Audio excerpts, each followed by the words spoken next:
Hey everybody, this is Pat from Fit For An Autopsy, and you're watching Interview Under Fire.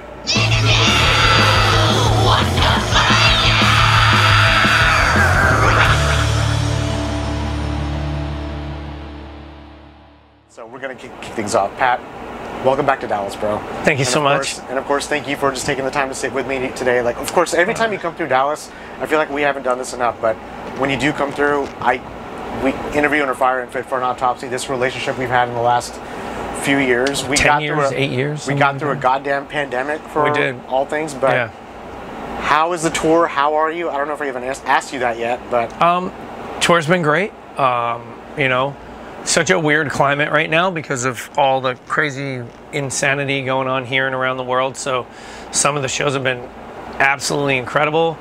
Some of the shows have been a little lighter with attendance, but unbelievably active, and like the people that came out were like so great. And you know, when I say a little lighter than we expected, I don't mean like, you know, 5 people, but it's like, you know, some markets are a little light right now. People are hurting and the economy is kind of crazy up in the air, and you know, it's hard right now for a lot of people. So we're getting great numbers, but I know that people are spending money that maybe they don't have to do things like this. So we're very appreciative of everyone who's come out to the tour, and all the tours, from what I hear, are, you know, really up and down. So thank you for supporting heavy music and you know, coming out and hanging out with us. It means the world to us, especially now.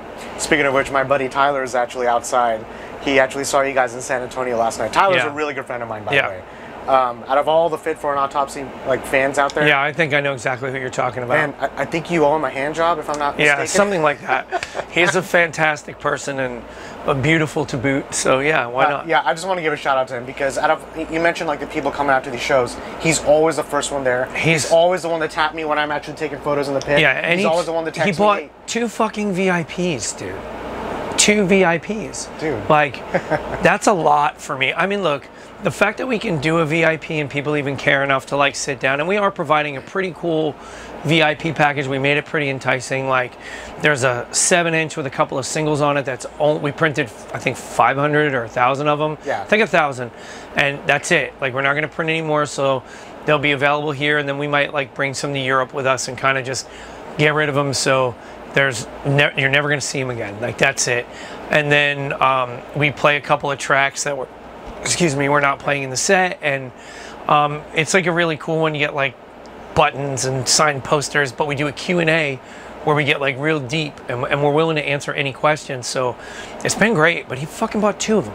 2. Dude, shout out! Like that's a G right there. That's why I wanted to mention fans like him, because there are people out there who support this music, and we could all, you know, chip in. Well, I mean, we wouldn't be here right now if there weren't. Yeah. You know, that's a big deal for Fit For An Autopsy, because, you know, we have pretty humble beginnings, and up until a few years ago, we weren't able to do the kind of touring that we are now. Like, we're headlining and playing venues that like we never thought we would play. Like, I got to play Irving Plaza in front of like 800 people or something. That's crazy. Like, it's crazy.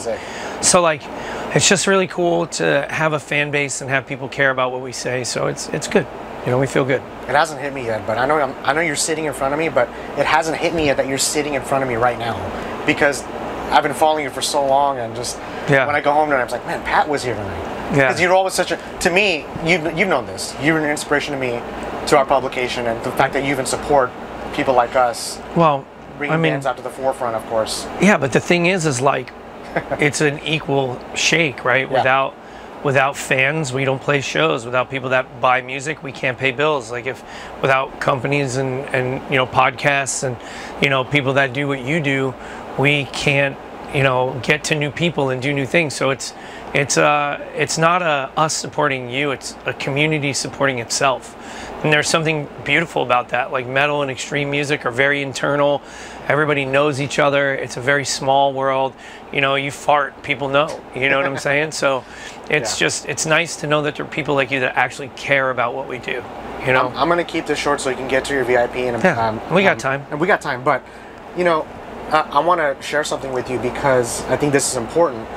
So 2 weeks ago, okay, I went and saw Korn for the first time. So this is a big tour.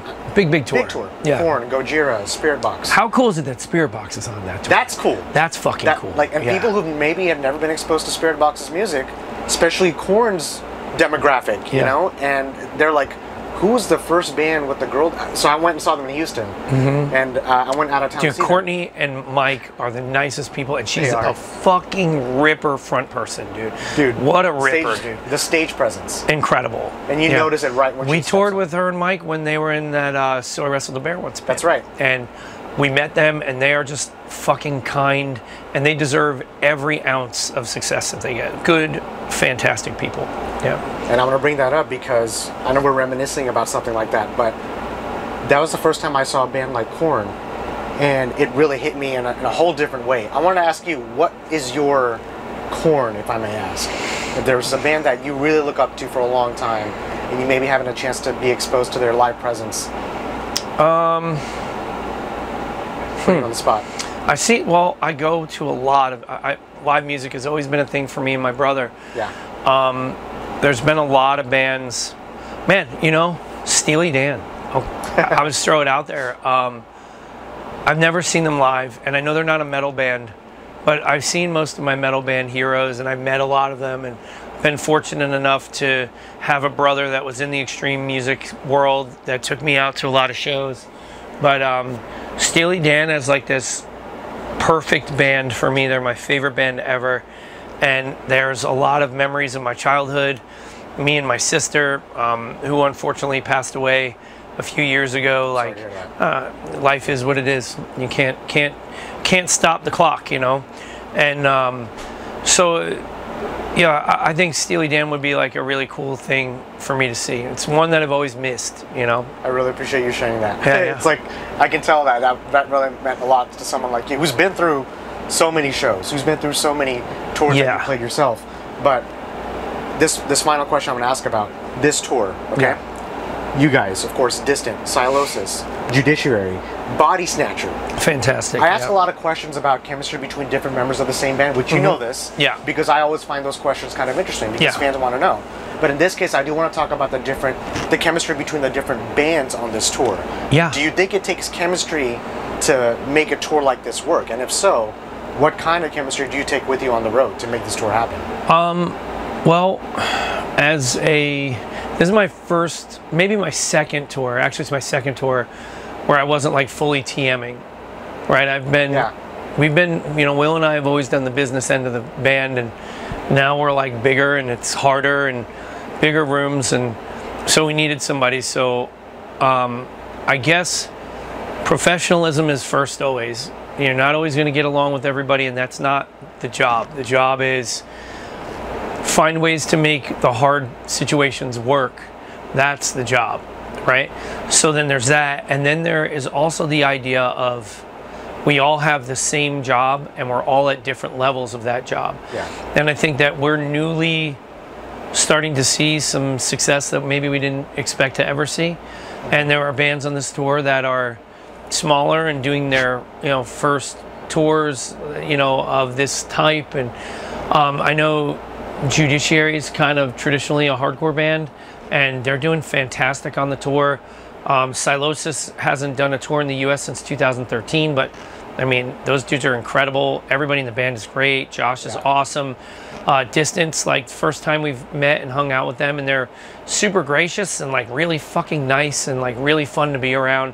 And we've known Bodysnatcher forever. I mean, those guys were in other bands like King Conqueror and all these different bands. So we've known these guys. So the chemistry on the tour is great. But I think as a touring musician and somebody who's headlining, you have to like look at it like, okay, you have like upper management who is like the people that make the decisions, which is like the tour manager, the sound person, the light tech. They're like the people that make all the big decisions for the show to make it work. And then my job is like making sure that all of the cogs are in place so these people can do their job. And then our band's job is to help with all of those things around it. But we also have to be aware that everybody else in their camp is trying to do all of those things at the same time. So what can we do as a unit to make it easier from the top to the bottom? And there's days like today where there's some technical difficulties and things that make it difficult. Yeah. But you just keep it pro, move through it. If there's problems, you discuss it, and you also have to be open. So if there's things that aren't going easily for the other bands, you have to listen. You can't just be like, oh, this is my fucking tour, you do what we say. Like, no, like Fit will never run its camp that way. We'll always focus on making the day easy for us, but also keeping in mind that some things that would make our day easier might make the opening band's day harder. So maybe we don't do that. Maybe we find a happy medium. So I think that creates the right chemistry, and it creates the right interaction where everybody can feel like they're being taken seriously as a unit and as a band and as a business. Because at the end of the day, it is a business, but it's a sick business where we get to do cool shit. So make it as easy as you can for everybody without hurting your own team. Then that does the trick.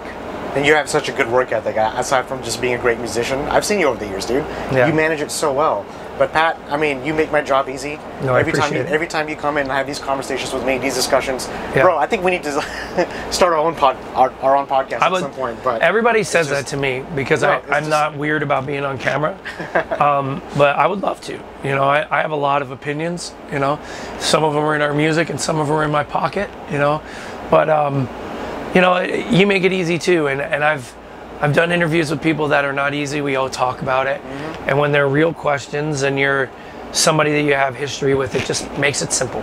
It's that chemistry that I have chemistry with a lot of band members and a lot of people throughout the industry, but I don't think it's anywhere close to what you and me have developed the last 5 and 6 years. Yeah, especially with Joe. He's been on the podcast too, but you guys are like family to us, so I really appreciate it. I had to move buildings to come and see you guys today. Well, look, dude, we appreciate you taking 5 minutes or 5 hours to hang out with us, dude. It's fantastic. So I'll probably be there for the VIP too. So yeah, absolutely. Any last words? Anything you want to share about you guys, the tour, the Nothing That Is? I know that just dropped. It's been not even a week yet. Actually. Yeah, it's been pretty crazy. The reception of the record has been really good. There's some spicy material on there that's people are voicing their opinions about, and I say it's okay. It's okay for everybody to have their opinions. Like, put them out there, talk to us. Like, we're real people, and we want to know what people think, and it's okay to have a difference of opinion. It's okay to talk and learn from each other.